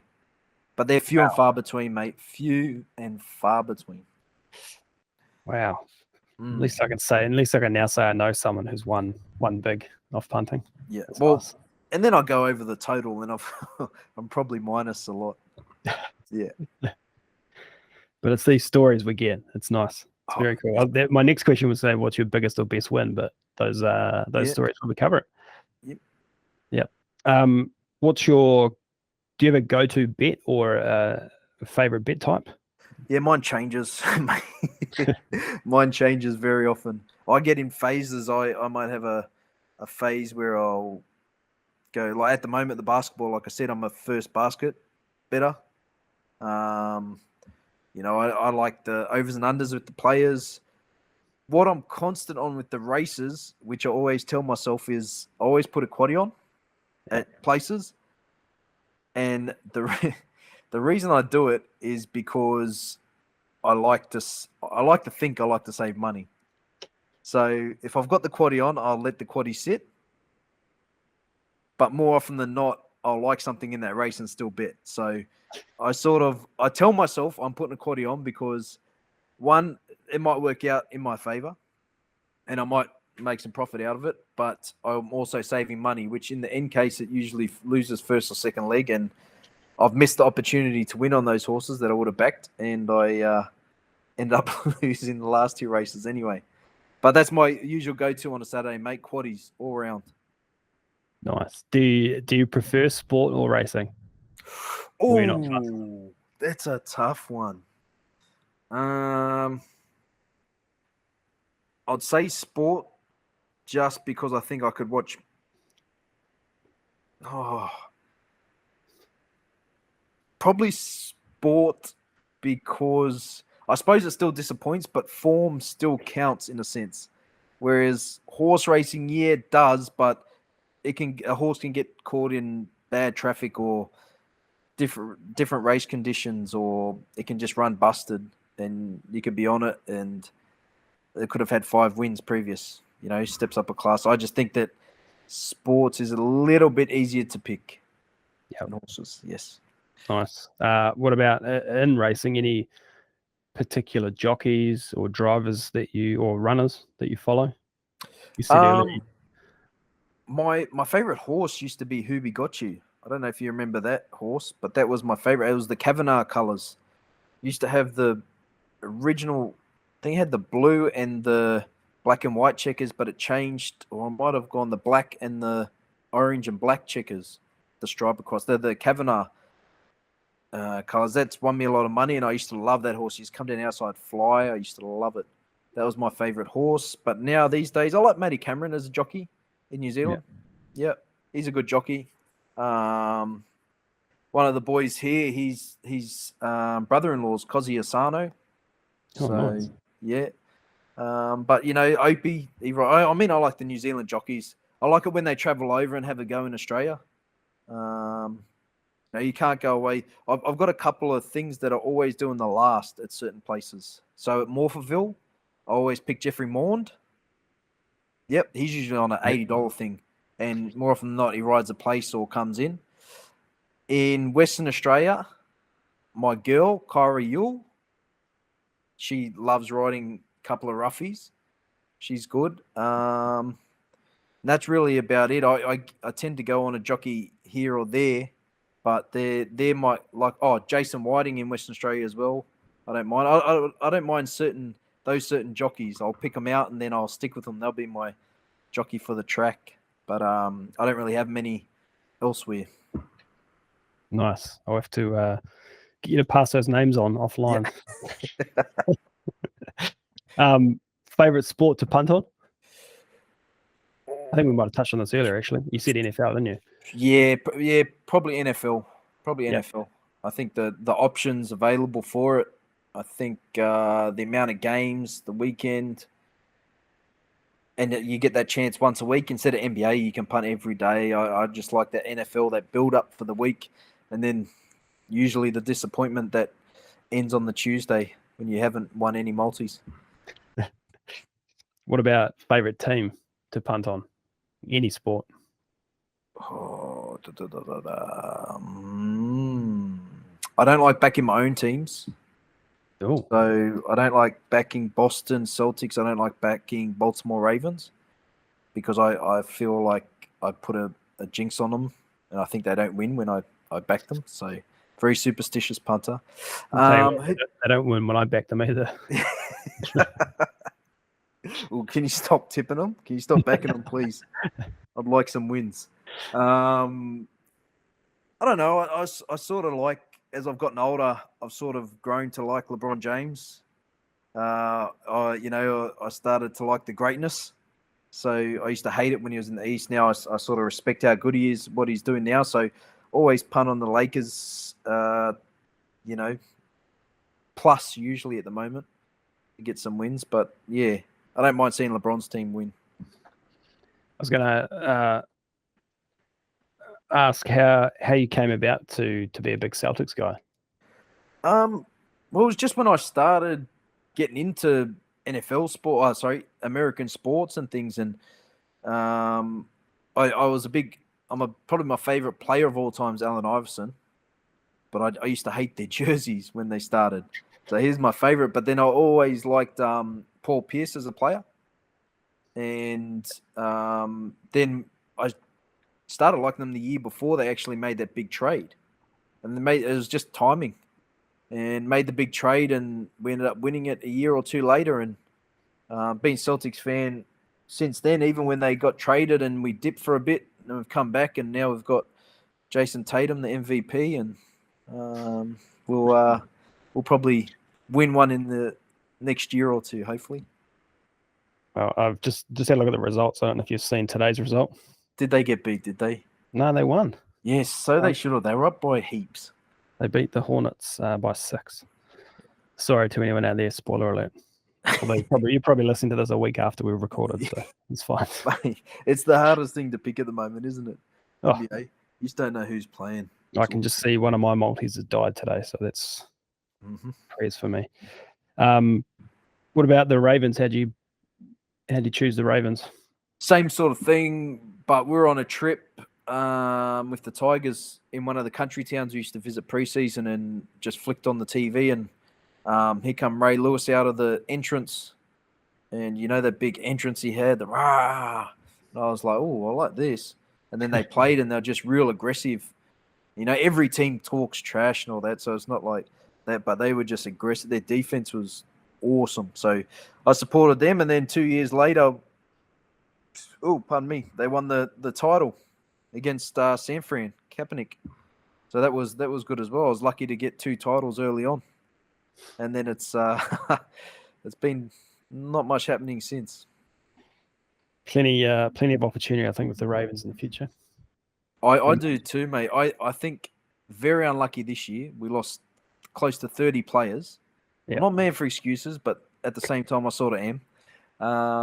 Lamar, we won those 8 games. Lamar couldn't play the last 4, and the Bengals snuck in, and now look at them, Super Bowl. So, yeah, I think nice future. And what makes it even more sweeter, bad news for the Steelers, because unless they get Rodgers or someone else, it's going to be some some bad records over the next 5 to 10 years for them. You touched on, you sort of said LeBron's name before. Are there any players that sort of resonate with you, or that you follow outside of the teams that you follow, and why are you drawn to those people? Like I said, Allen Iverson was my favorite basketball player. He was just different, sort of. As a kid, you look and he's got the bandana, the cornrows and stuff. And I'm a little white kid from Australia, like botany, growing up in the industrial area, but he was just different, and his size, sort of, at that age when I started liking it, I was 6'1", he's 6'1", I'm like, he's doing this, he's a point guard. I feel tall and lanky and uncoordinated over here. But over there I'd be a point guard, and I just loved everything about him, man. I remember the playoffs when they went against the Lakers, and it was sort of a one-man team. They had like Eric Snow and Dikembe Mutombo was within them, but they didn't have the best team, and he was just doing his thing. So he's always someone that I supported. But these days, whoever I back, I usually have a couple of people that I'll back in each team that are constants. Like a Saddiq Bey for the Detroit Pistons, who usually gets over 15 points or is roughly thereabouts. There's a little one for you, Karl. It's hurt since Jeremiah Grant's come back, but like players like him,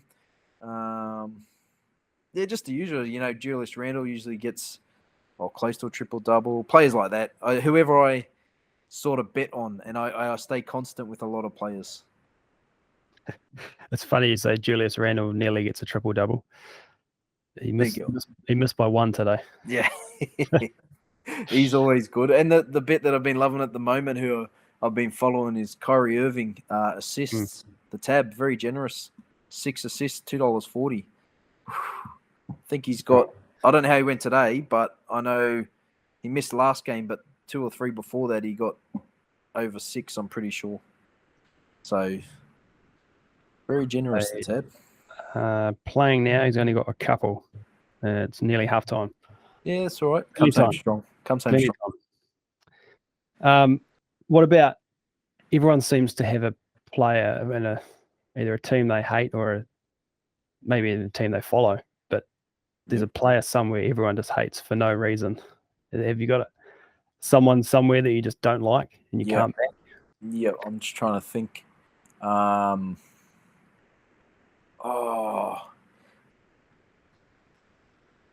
trying to think. There will be, but at the moment, I suppose. Oh, Patrick Beverley for the Timberwolves at the moment. I just can't stand players that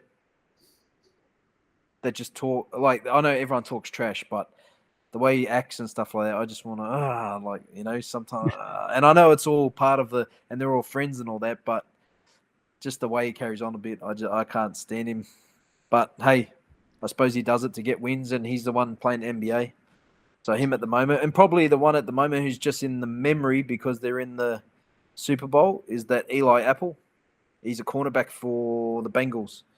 Yeah. He's been talking a lot of trash, and he usually gets burnt a lot of the time, and players have to cover his ass. So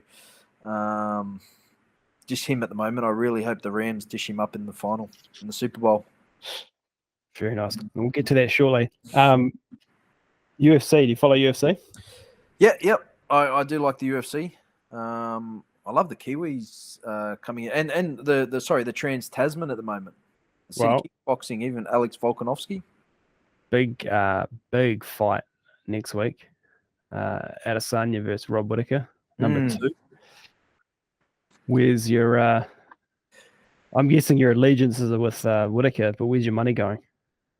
See, I like Adesanya. I really like him because he's taken his time, craft. All his talk is spot on.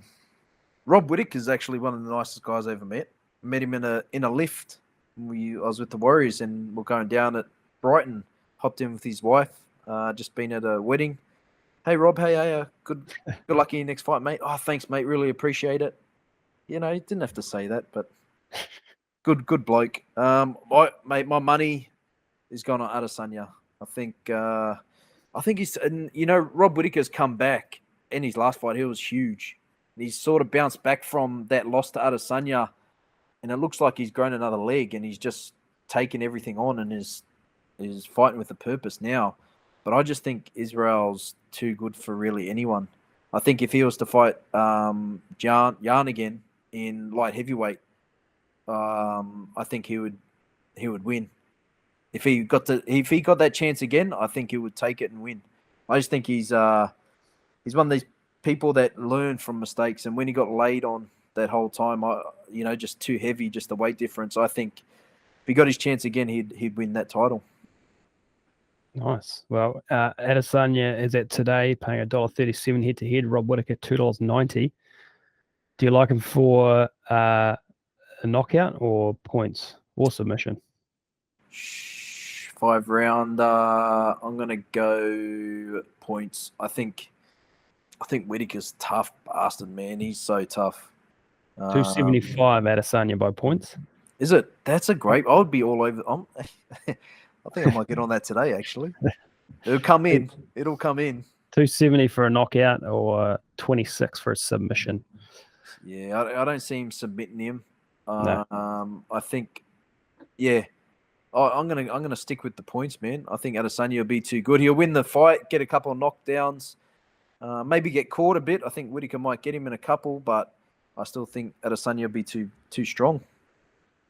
Well, if you're listening to this, punters, and the prices dropped from 275, it's Blake's fault. He's obviously piled on. Smashed it. Is the Tai Tuivasa fight on that card as well? Very close? No. So, give me a second. With the power of the internet.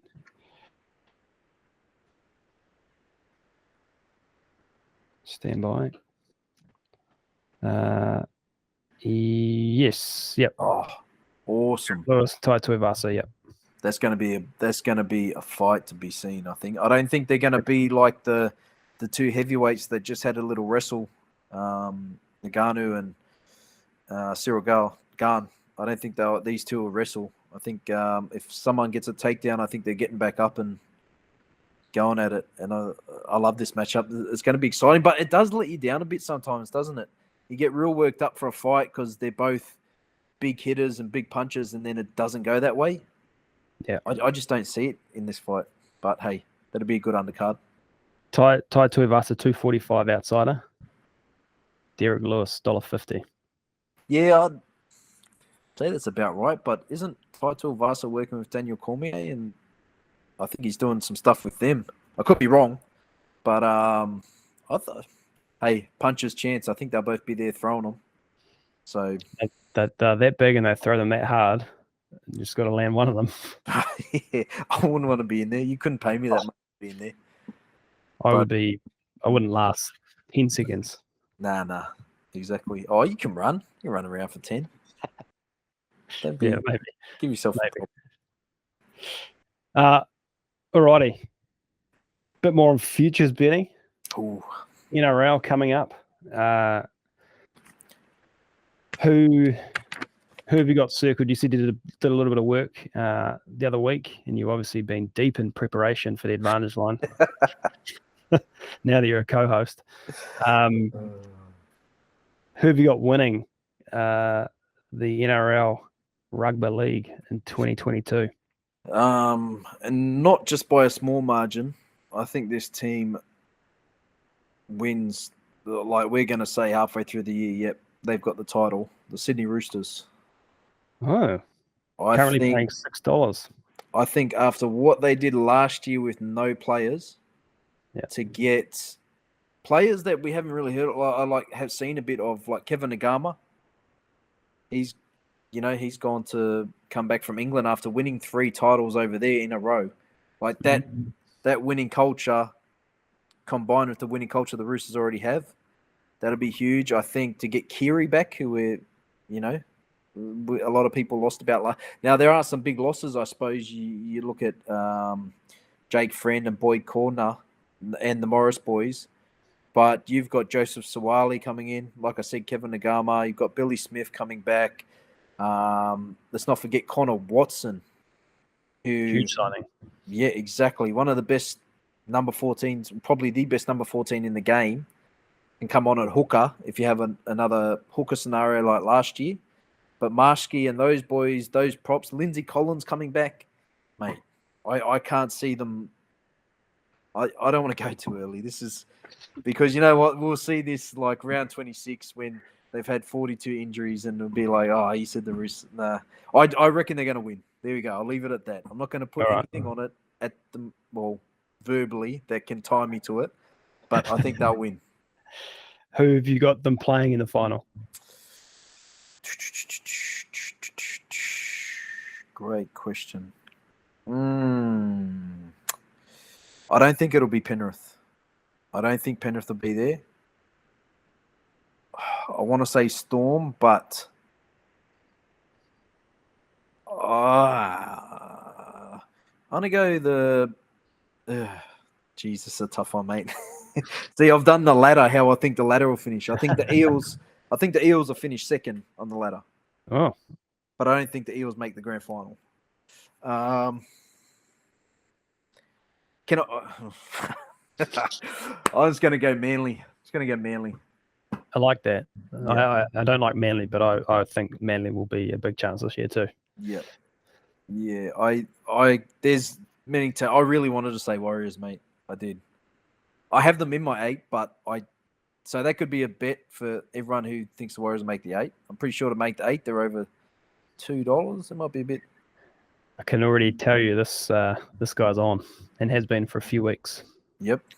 375 Warriors to make the 8. Oh, that's, mate. I'll be taking that after this, so I might go down to $3. Yep. I think they'll make the 8, but like I said, there's going to be a cluster around there. But I think Manly, Roosters, Manly. Heard it here first, folks. Speaking of the 8, any surprises apart from the Warriors who you think might sneak in or catch us off guard? The bookies have basically got the top 6 locked in from last year when you look at the prices here. Yeah, I've got the top 6 the same, just the different way around. Yep. Obviously, I've got the Storm in 5th, the Rabbits in 6th, stuff like that. It's a tough one, man, because I really like, I spoke to you before, I really like the Dragons recruitment, but I think they're another year away from making it.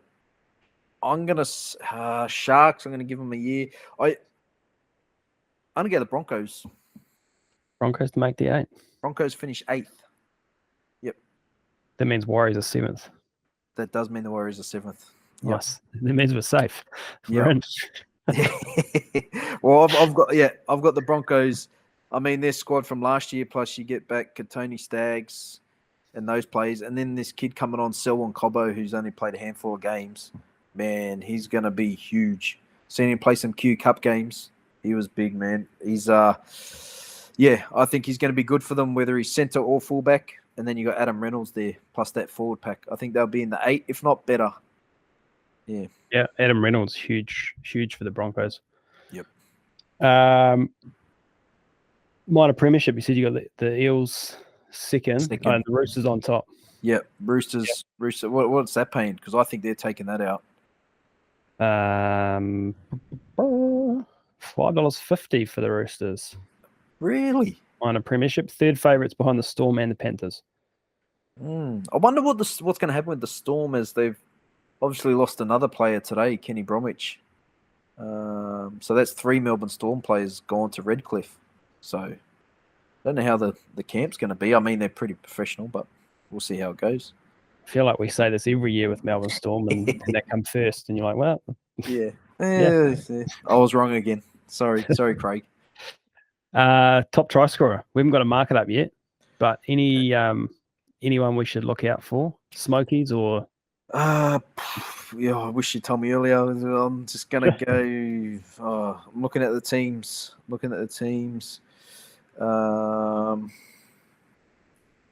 Your old pal Micah Sevo. Oh, come on, mate. Memories. Bad memories. I don't know. What about the Storm? A little roughie that would be paying over $100 probably. The Sevens player, Willie Warbrick. Oh, yes. Yep. I reckon he might sneak onto the wing in front of Jennings. I don't know why they've signed him if he's not willing to play. And if you're a team coming third outside the likes of Munster and Hughes, he's on the wing. I don't see why not. That's as a roughie.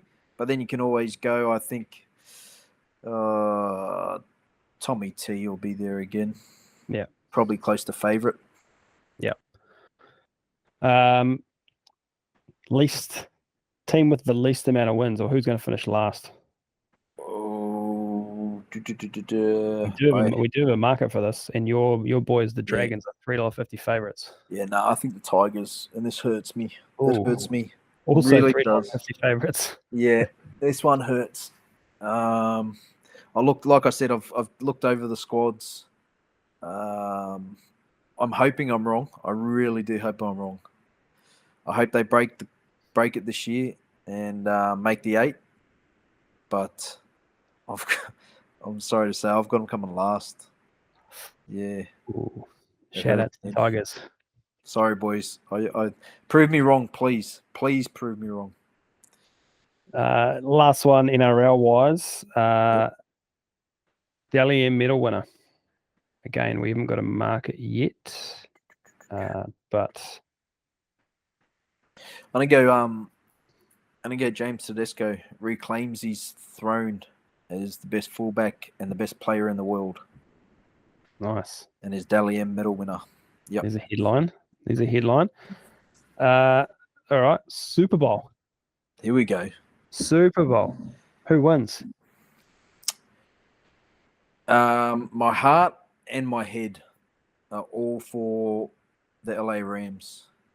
Yeah. Read a stat during the week. The last time a team played at their home ground for a Super Bowl, they won. That was Tampa Bay last year. That was last year. So good form. I think the Bengals are lucky to be there. We spoke about this. My Ravens, I thought, should have been there. I'm not sold on the Bengals yet. Yes, I think Mahomes threw that game away last week. I don't know how they are still up 21-3. I think at halftime they should have scored when they got stopped, and then that would have probably sealed the game at 28-3. So I think the Bengals are lucky to be there, but kudos to them. Good on them. But I think Matty Stafford and my boy Cooper Kupp and OBJ are just going to run right on them. I think Aaron Donald's going to get some sacks, and I think the MVP will be Aaron Donald. Very nice. I've got a little stat here that might throw a little spanner in the mix. Yep. It sounds like your mind's made up, and that's fine. But yeah, like I said, yeah, you could get me. The Bengals have won their last 6 games against teams with a winning record. So you say lucky? Yeah. They seem like they've earned it. Yeah, they just annoy me, I think, because I lost money on games where they got lost to the New York Jets and teams like that. So I'm still probably a bit... And they're in my Ravens division. So I'm... Like I said, heart, definitely against them. Head, going against them. He should have been sacked 4 or 5 times last week. So I think the money... If you're going to back the Rams, I think Aaron Donald's the man to back for MVP because I think you'll get 2 to 3 sacks. $15, Aaron Donald, MVP. Where my money will be. Your boy Cooper Kupp, $7. But see, he relies on someone, doesn't he? He's got does. to rely on Stafford to throw him the ball. Yeah. Whereas Aaron Donald can bust through anyone and make those plays. Nice. NBA. We're coming up to the All-Star break. Good time to take a check and see where everyone's at. And I had a look earlier, and the Celtics are not in the 8. They're not. They're in the play-in. Stands. They've been going good. Yep. Who wins the NBA? We'll go back one. Who's in the finals? I want to be careful how I say. So I tipped the Jazz maybe 2 months ago to my mate, and he's been rubbishing me and giving it to me because Donovan Mitchell's been out for 9 games with a concussion. Gobert's been injured. The Jazz have lost probably 15 of the last 20. So I've got to be real careful who I pick here because they could go on a losing streak. Oh,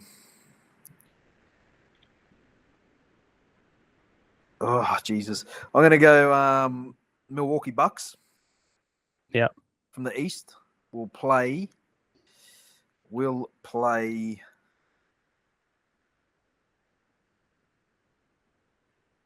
far out.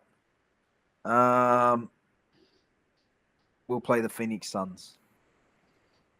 Same as last year. Yep. I mean, there's plenty of teams. I don't think Golden State already. I don't think Memphis already.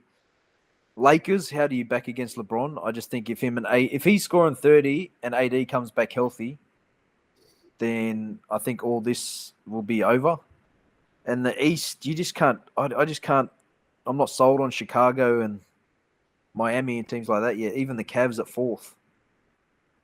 Nets. I mean, KD comes back probably first week of the semis, but Kyrie's not playing every game because of COVID. So I'm just really gone safe, I think. But it's because my punting this year on the NBA has been awful because of COVID. So let's lock it in, Eddie.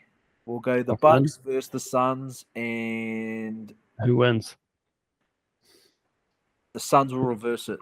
Chris Paul, MVP. I hope so. I really do. I thought they deserved it last year. Yeah. I was cheering for the Bucks last year. Current favorite, just out of interest. You want to have a guess who the current favorite is to win it all? To win it all, I'm guessing it'll either be Brooklyn Nets or Golden State Warriors. 1, 2. Yeah. Brooklyn $4, Golden State $5. That's just the hype, man. And then Phoenix and Bucks after that. Yep. So Good you're on price, the man. money. You're on the money. Yeah. Super Rugby. Oh yeah.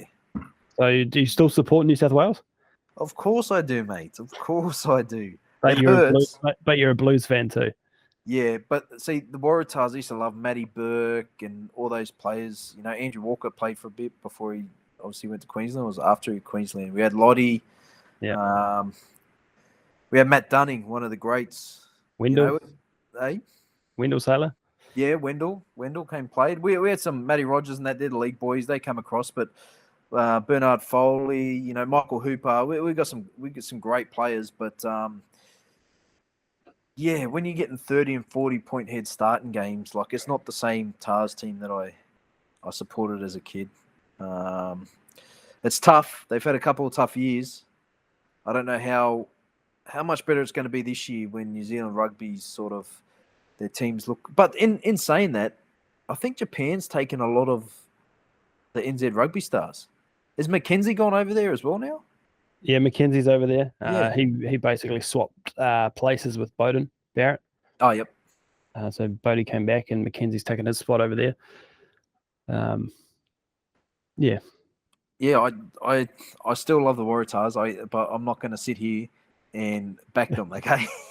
I know that's what you want to win the comp. Hey, what are they? 101. All right, I'll have $1 on them. Fine.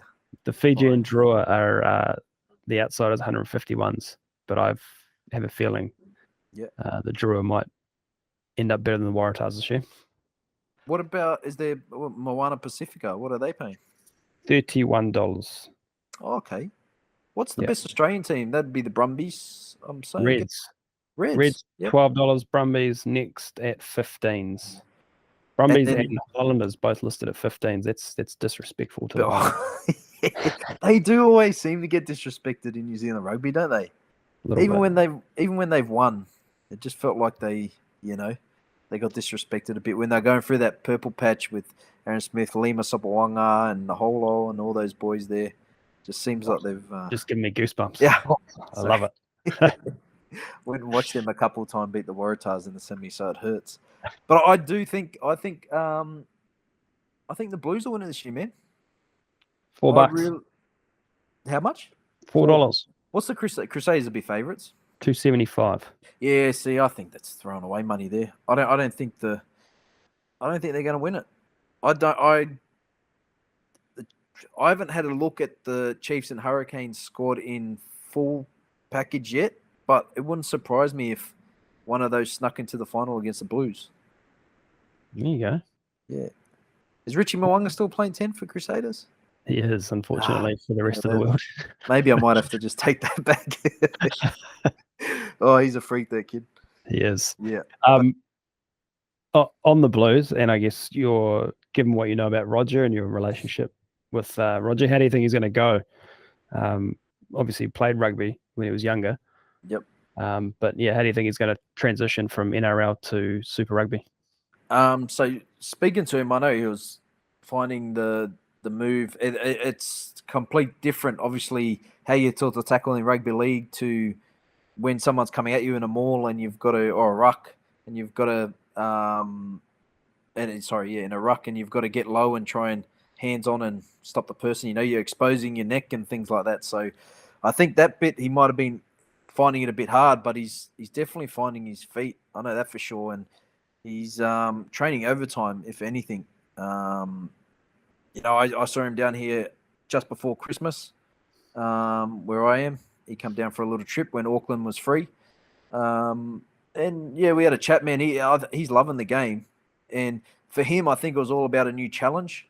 I'm not trying to put words in his mouth or anything, but I think he was really after a new challenge. He'd been in rugby league, had sort of already won that title when he's younger. The only really thing was trying to get the Warriors a title. And I think if ever a time was to change, it was now. And he's just itching to play because I know last year he was close and they were going to bring him back for a game against Tasman, I think, in the ITM, the Mitre 10.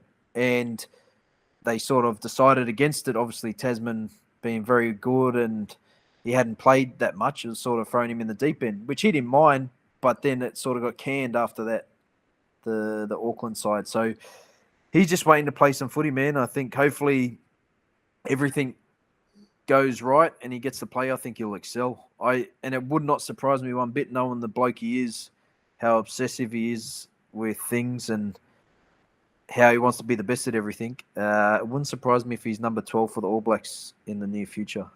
Yeah, and to say that, I mean, I'm not saying that, you know, just because he's my friend. I think the way that he trains and applies himself, and I know all the All Blacks boys are exceptional. They're, to me, probably some of the best athletes in the world. So I'm not saying that with any disrespect or anything, but I really think he'll be there in come World Cup time. Yeah, I could see it too. And, you know, you go from being the best player in the NRL, arguably 2 years in a row. You know, he's got that pedigree, and as you say, he's a freak. Maybe I'm the reason I'm going for the Blues as well. I think you got Rico, Bowden Barrett, and Roger in the back line. I think that's pretty scary no matter who. And is Caleb Clark back there as well? Caleb Clark, yeah. It's a scary back line. It's a scary back line. Yeah. So I think that price at, what was it, $4.50 could be $4. Yeah. $4. I was just jumped in as we've spoken. 50 cents. Nice. Get on the Blues, folks. All right. One last question or topic, because I feel like this we might have a few questions come out of this, but I like to ask all of our guests this, and this might be the last one to ask before the season starts. Is this the Warriors' year? I know you've already said the Roosters will win. Yeah. But given the Warriors haven't made the 8 for a few years now, just a finals game, I feel like, is a big win for us. I'm looking at the squads like we've spoke about. This is prior to injuries, prior to anything. I'm looking at the new rule changes. I'm looking at everything. Their forward pack could match, I'd say, probably top 5 in the NRL. Especially when the good thing is you've signed Adam Fanua-Blake for long term. If you keep that forward pack healthy, try to stop Adam Fanua-Blake, Matt Lodge, and then Bunty and Ben Murdoch-Masila after that.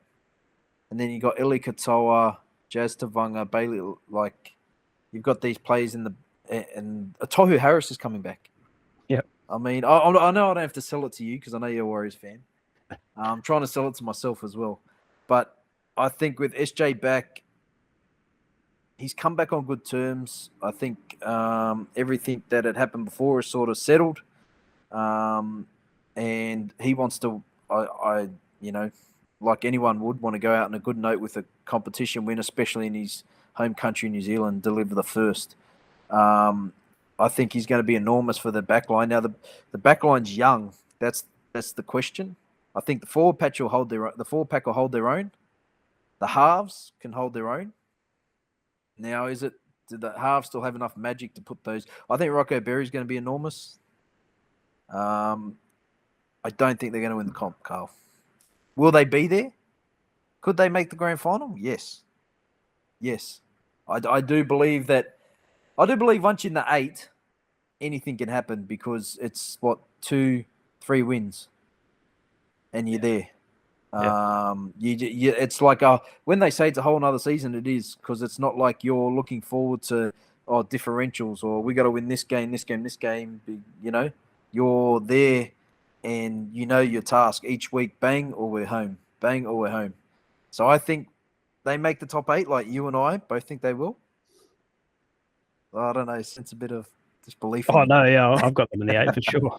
No, I think if they're in there, they're a chance of making the GF. But like I said, I can't see anyone beating the Roosters. I guess we saw it in 2008 and 2011 with the Warriors. They did just that, make the finals, and then, like you say, almost win out. Yep. Falling to Manly both times. I think Manly in 2008 in the qualifier. And then the Glenn Stewart forward pass in 2011. We won't go into that, but yeah, Is that like the Chris? Is that like the Chris and Inu double movement in 2011? I don't know. I thought he got that pretty fair. Yeah. What does you touched on SJ? What does he bring back? How enormous is he for that halves pairing? And I guess, do you have any inside knowledge for us here at Sports and Other Stuff on who will be partnering him? No, I'm sorry, I don't have any inside knowledge. I haven't really spoke to anyone about footy stuff there for a bit. Footy season's come back around and the Vantage Line's going to be on, so I'll have to get back onto it. But at the moment, I don't. I think they're going to make me wait anyway till round one like everyone else. But seeing the photos of him and Chanel, which I don't know, maybe they're throwing that out there as a little smoke screen, but I wouldn't mind him with Cody. Yep. I think Sean's bringing back his leadership, like we spoke about before. Simon, I would have loved to see him go to Aussie and see what he could do. I think Sean, while he went over there, he was injured, but he would have learnt so much more being away from home, having a new environment, a new culture, and now coming back. I think he's a winner. I think the things he can do on a football field, only few people can do. I don't know if he still has that zip. I haven't seen him play in a while, as most people haven't. I haven't seen him train either, but I'd say for him steering the game, like we spoke about Benji changing from that flashy 6 to a 7 who controlled the game, I think Sean sort of had a bit of that in him at the Sharks, and I think it's just going to grow back now. And if he was partnered with a Cody or maybe a Chanel or one of those players who are very nippy and quick, I think he's going to be huge for them, especially steering it and taking a lot back off them. I think last year Cody and Chanel didn't typically like having the reins. A lot of people had stuff to say about Cody, how he should have stood up and things like that. I think a lot was put on him. Obviously, Chanel was injured, but I know with SJ coming back, that sort of takes a lot of the pressure, at least off the halves, because if the Warriors don't win, as it always is in rugby league, if you win, usually the halfbacks and the playmakers get the credit. And if you lose, it's usually their fault. So I think he'll take a lot of pressure both ways off the rest of the halves. Nice. I hope you're right. I really do. So do I, mate. And wrong about my Tigers.